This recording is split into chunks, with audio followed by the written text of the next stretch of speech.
Most people derive their sense of identity, their sense of who they are, from the movement of thought in their head.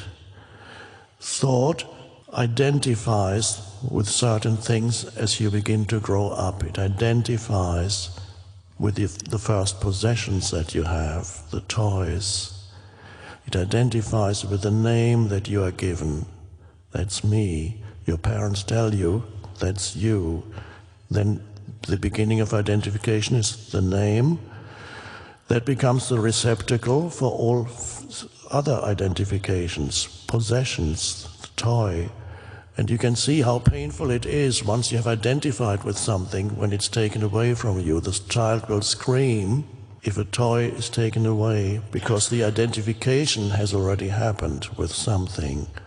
And 5 minutes later the child might lose interest in the toy completely, but when somebody takes it away, it is extremely painful because already at that stage the child experiences the beginning of ego identity, and how painful it is when the ego identity is injured or something is removed from it.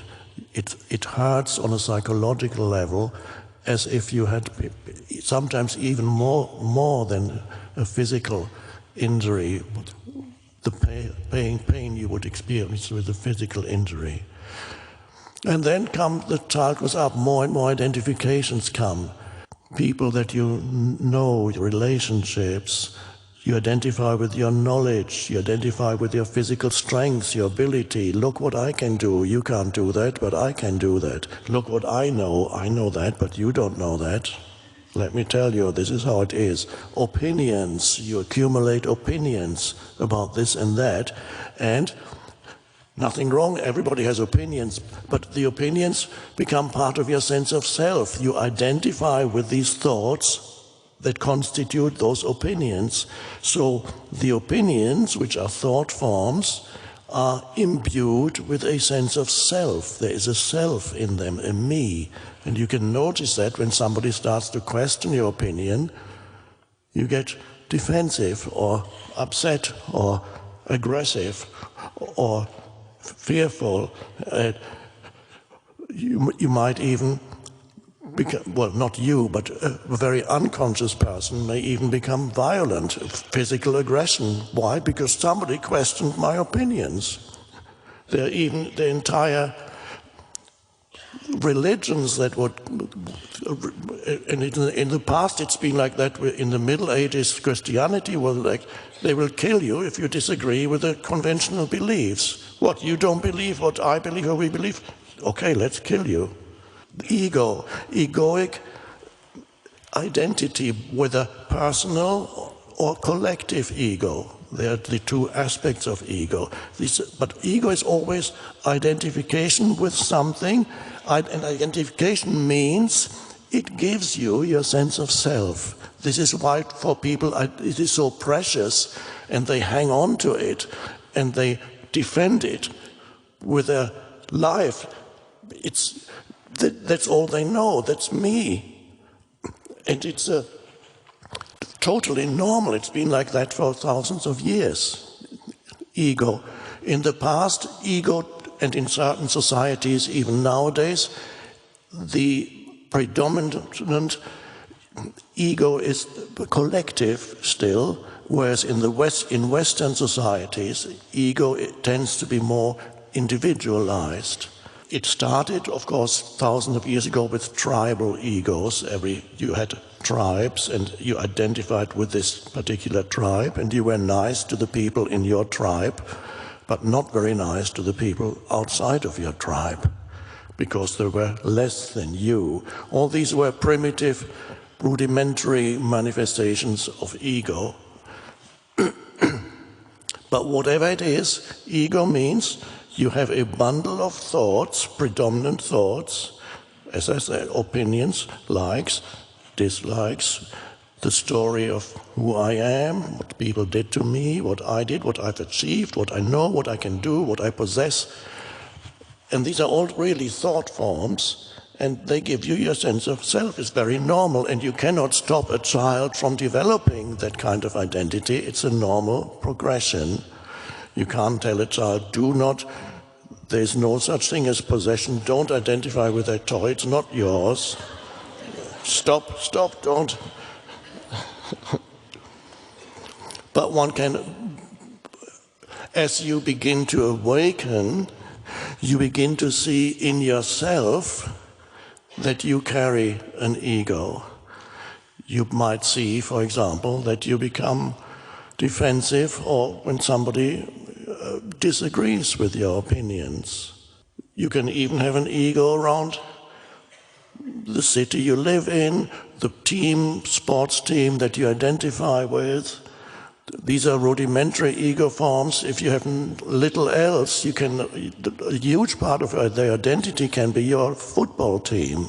And then the others are your enemies who identify with another football team. And then you fight it out on Sunday afternoons. So you have different manifestations of ego, but it's ego. It's a sense of self. You can have a spiritual ego. Some of you might remember that before you went beyond that, you had a spiritual ego. And spiritual ego means you have a sense of self that begins to form in your head, a self-image of yourself as a more spiritual person than most others. Very subtle ego. You can have an ego of yourself as egoless. A self-image that says, I am one of the most egoless humans on the planet. And it's hidden. It doesn't necessarily explicitly say, I am the most egoless person on the planet. Well, it might do, but usually it's more hidden. It's implied. You look down on others who still have their egos, whereas I'm free of it. And these are more subtle forms. It's this ego, it's a more subtle form of ego than the person who gets into a fight against the opposing fans of the other football team, soccer team, whatever it is. But it's the same mechanism is behind it. And ego also, you always recognize it that it compares itself with others. The moment you meet somebody, or even just you see somebody in the street, the ego goes into comparison mode, and usually the result of comparison mode of the ego is it comes to the conclusion that you are either inferior or superior to the other. Of course, it wants to be superior if it can, but it just doesn't work sometimes. And the ego tends to select the thing that is your strong point. That's where it will then focus on. In my case, for example, the ego that I could not develop an ego around a strong physical physique, a person who is good at sports or whatever. So, because I was a little guy who got bullied at school, so the ego said, what can I do? What can I identify with? And wasn't particularly good looking, so it couldn't say, but I'm better looking than you. Okay, that doesn't work either. Eventually it sought refuge in trying to be more knowledgeable and educated than others, so I started reading books. And then in discussions, I could suddenly show off my knowledge and show that you don't know that, let me tell you about that. Okay, that worked for a while. Physical appearance is a very common thing for comparison. Do I look better than the other woman, man, whatever it is? And then you look in the mirror. And this is greatly enhanced these days by the technology that's available to us through Facebook and selfies. The original, in Greek mythology, the original story that shows the development, beginning of ego was in the myth of Narcissus, who was a young man. Of course, at that time there were no mirrors, but he happened to look into a pool of water one day, this young man, and he saw that he was so beautiful, and he fell in love with himself.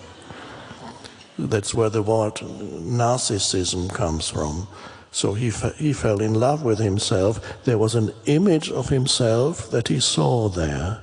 He fell in love with the image, which to me means he identified with the image. This is a pictorial representation of an inner process, the image formation that gives you your sense of self, which is ego. So that was the beginning of Narcissus. Now you don't need a pool of water anymore. You have not only mirrors, more importantly, you have your smartphone, and you can go.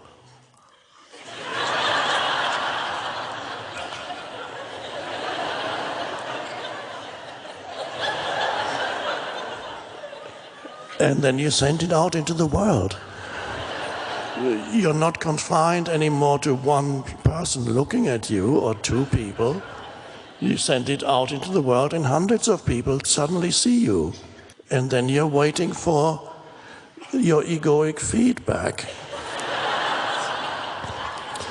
which usually comes in the form of little comments like, cool.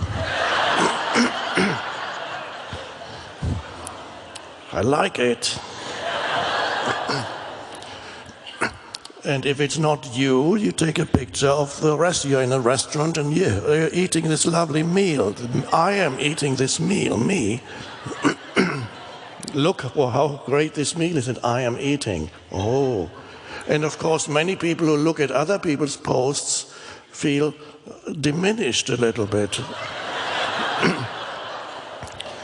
Because their life is so interesting. And then what you do, you have to also pretend that your life is interesting.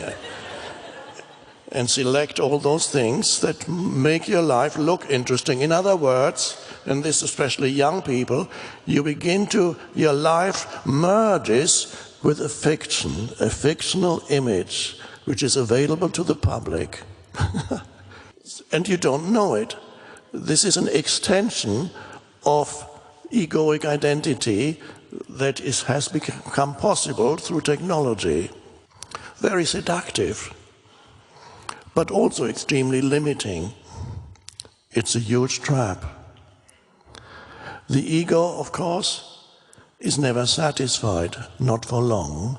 It always is in a seeking mode, because it doesn't feel fulfilled. It doesn't feel I am enough. It feels I'm lacking in something, which may be either money or knowledge or looks or relationship, significant relationship, all kinds of things I'm lacking in, not enough. So it's in seeking mode.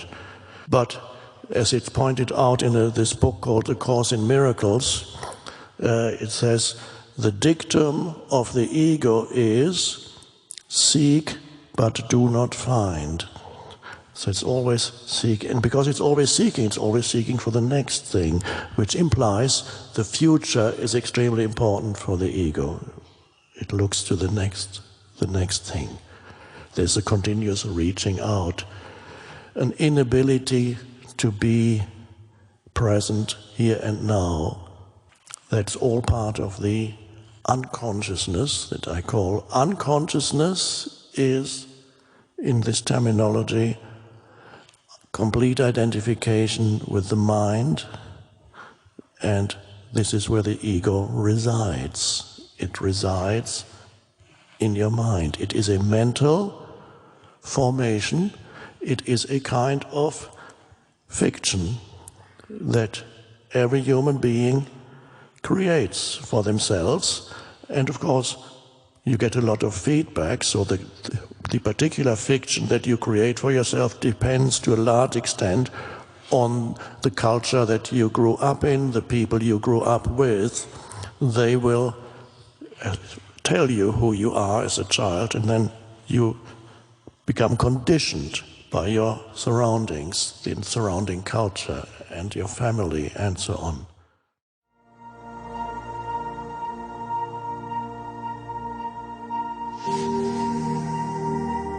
This mind-made sense of self is also much more focused on the negative than the positive. To be free, you awaken to who you are beyond your history and your life situation.